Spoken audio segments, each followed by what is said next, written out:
Ich rede nur sehr gerne über improvisierte Musik. Ja. Ja. Ja. Ist Ihr Spezialgebiet ein bisschen oder Hobby?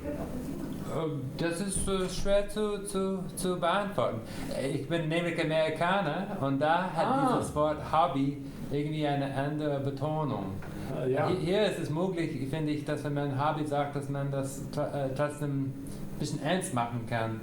In Amerika heißt das immer, dass du das nicht im Ernst machst. Wenn man spielt Musik oder macht irgendetwas als Hobby, das heißt Von where do you come from? From Memphis, Tennessee. Unfortunately, I hadn't been there. No. But I was traveling quite a bit in the States, except the West Coast, mainly New York, around New York, for 6 years. Yeah. Mm-hmm.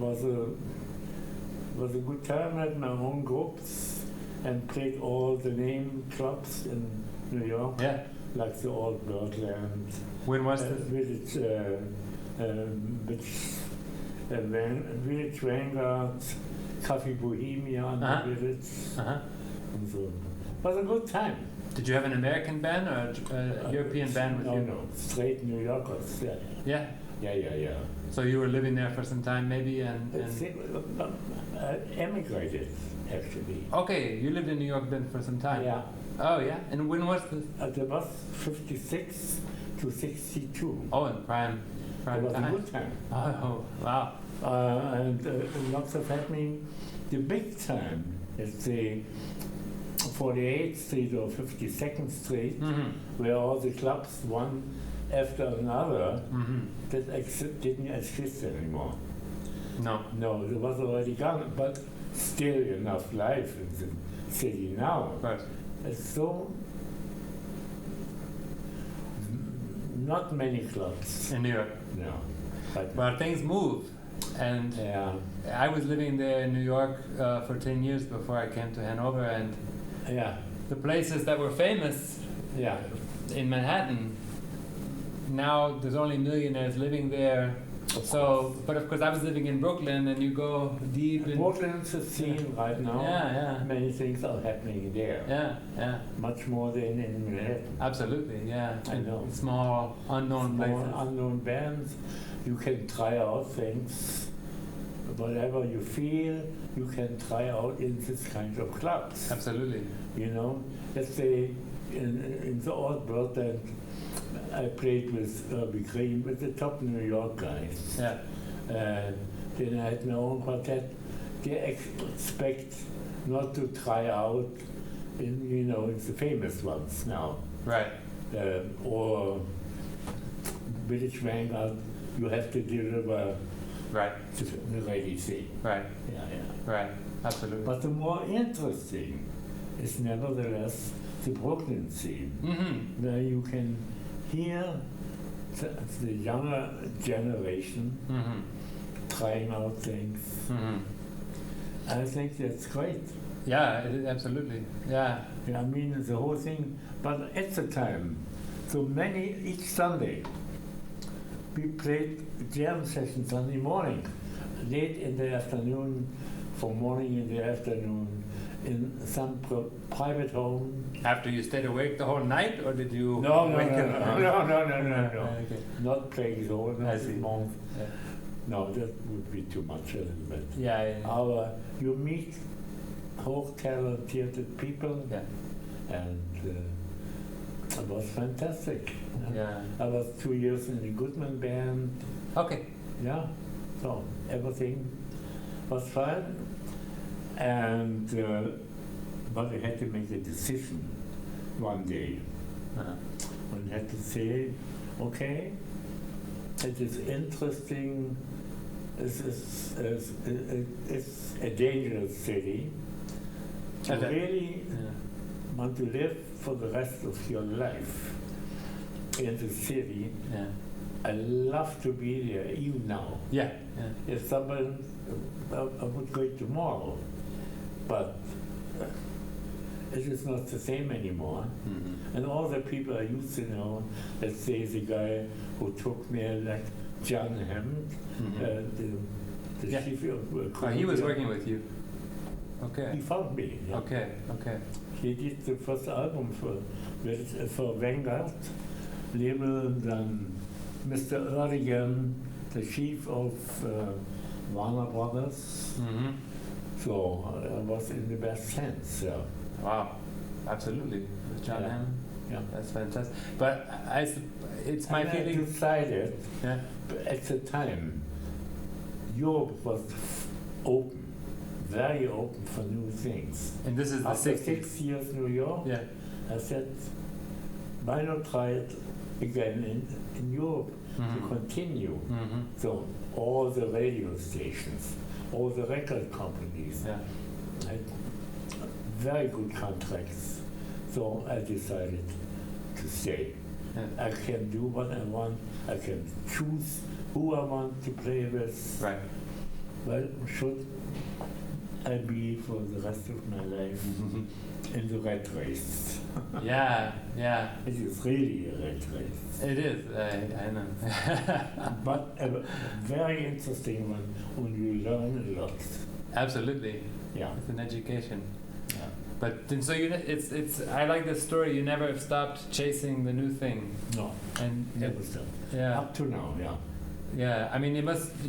I suppose you must have had this experience a number of times that a certain place or a certain scene it starts off being creative, and then it becomes a bit successful, Yeah. and then it becomes established, and Right. then maybe you have to move on. Then I go out for new things. Right. Right. And we played Newport a couple of times Uh-huh. with my brother. Uh-huh. My brother is pretty well-known piano player Right. in Europe. And he lived in Paris at the time. Mm-hmm. And we got together and played a festival. A clear American program. Sonny Rollins Trio, Dave Brubeck Quintet, Red Norvo Quartet, Billie Holiday. And we are the only drum people who played at this festival in Berlin. Oh. And George Kühn, the guy who did Newport, he was in the concert. He took care of his American artists. Okay. So he did the business with them. Yeah. 8,000 people got in the Sports Palace. Where Goebbels, his famous okay. speech, Yeah. you want to have the total bar? Uh-huh. He was screaming. Uh-huh. And everybody was saying, yes! Yeah. Right. You see what happened afterwards? Yes. Thank God. Yeah. Wow. Yeah. Amazing. Amazing. It was, I must say, it was always interesting. And meeting new people, new musicians. And, but now to your question. Oh, like I said, I have prepared no questions. But there is a basic question that actually goes back to what you asked me. If I'm involved in this, professionally in improvised music, and Yeah. in my personal experience, I fell into really improvised music, really freely improvised music, on accident. I thought I wanted to be a different kind of musician, and I didn't go looking to become a free jazz guy or really free improvised guy. Yeah. And somehow I felt like it happened to me. And now I'm very involved in this, and I ask myself still, I don't know how this happened, And so, But it happened. it happened, and I always wonder, Yeah. from the perspective of a musician, and especially having so much experience, why does improvised and really freely improvised music continue, even though it generally has a smaller percentage of the audience and market, but it continues to really suck in people and really suck in but musicians. there's something in between. Yeah. Let's say total improvised music. I did it with my brother too. That we went to the stage without knowing. We didn't have any music whatsoever, nothing. And so, but we were going to play on stage. And that made it actually very interesting. Not know exactly what you play in front of these people, you know? And that's most of the time new things came out which you never played before. Because you don't have to think about harmonics and consultors or like Ornette. I did a duo on one of my albums, so Ornette Coleman. A hero for me. Yeah, and I met him witcherweise in Leipzig. He played with my brother, only piano and saxophone. Okay. And I met him the next morning in the hotel hall with my brother together. And he said, "Oh, I heard a lot about you, and I think we should play together." He was very enthusiastic. He didn't maybe heard the record or whatever. I said, "When are you going to be in New York next time?"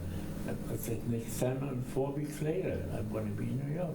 He said, "Call me, then we go to my studio, and we will record together, only you and me." And that's on the album. He wrote a composition, only the melody. So I was a couple of times at home, played the melody, a nice melody. So I came to the studio with my piece of paper and we started playing together, but he played it much different as he has written it. Okay. So that was interesting. But did he do, he played the right notes. Right. But the way he put them. Right. That was the interesting part. Right. So it was not so normal writing. The half a note, the quarter note, or a whole note, whatever. So the things he felt this moment, he started playing. So he put in the music. And we did, believe it or not, just one track, just one thing he wrote. We did 99 takes. 99 takes? From this only this piece of paper. Yeah. He said, let's do another one. Oh, it's getting better and better. Okay, we'll do. So we ended up with such an amount. And now have the choice to which one you put on the record. Yeah, now you have to take the time to listen. That was a hard work. Yeah, the editing. Because it was, and each one was something special. Of course. Yeah. Oh wow. Amazing. It was really amazing experience. Besides, he was a very nice man. I've heard. Yeah, very friendly. I've heard. His son, Leonardo. Yeah. Yeah. But I wonder, this goes back to Ornette, and I always wonder about this. When you play a thing like this where you do have a head, you have a melody. Yeah. But then after this, you are really free to do anything. Yeah. How do you feel about this? What is the role of the melody? If most of the recording or the performance will be basically freely improvised, how do you feel about this? What is the function? Why do you start with a melody or a head instead of just going into only improvisation? I tell you why. I like being free as I want to or I like to.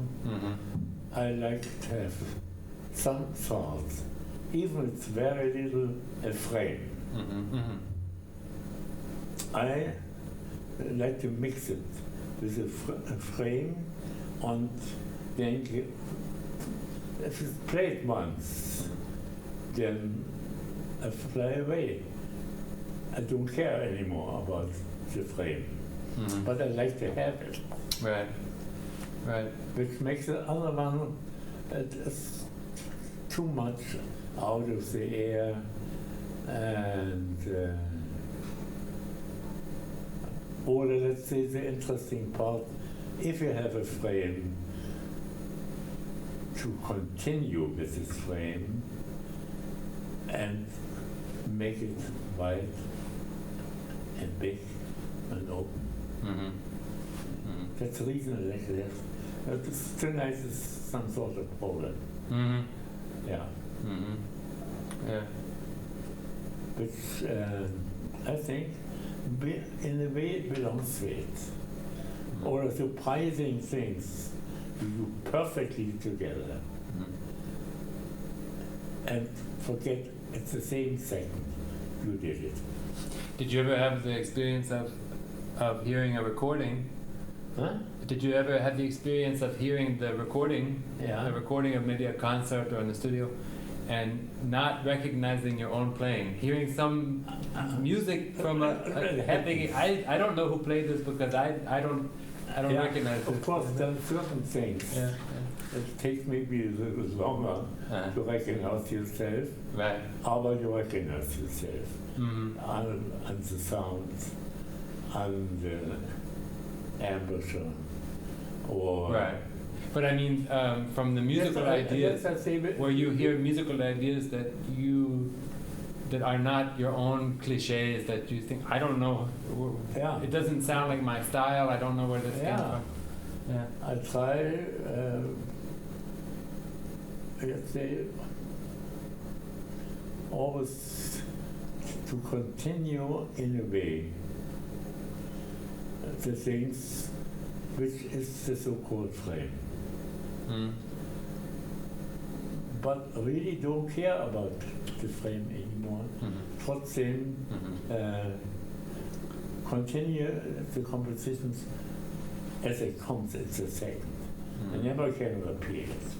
Mm-hmm. It's the same, except when you play completely without any music. Mm-hmm. Mm-hmm. Somebody told me that Lester Young would talk about standards and Yeah. talk about the status. He had Yeah. this word, the status of a tune. And the way I understand that is that it has a certain feeling. Not just the melody and the chords, but that the melody has this status, Yeah. and that this is what you have to really play Yeah. with, you know? Or, for instance, when you play a ballad in this way, I don't think about the notes, I think about the lyrics. Yeah, that's something that they really. I was in music school, Yeah. and this was a topic that never came up. And it was later I studied with a woman in New York, Connie Crothers. She was the partner of Lenny Tristano's. Yeah. And she was the first I was 30 years old. She was the first person to tell me learn the lyrics to the songs, and it changed everything. Changed everything. Yeah. Yeah. Yeah. Yeah. Okay. Well, thank you very much. Really nice to talk to you. Thank you. Great stories. Okay. Okay. Looking forward to the next set. to the States or you living here? I live here in just down the street.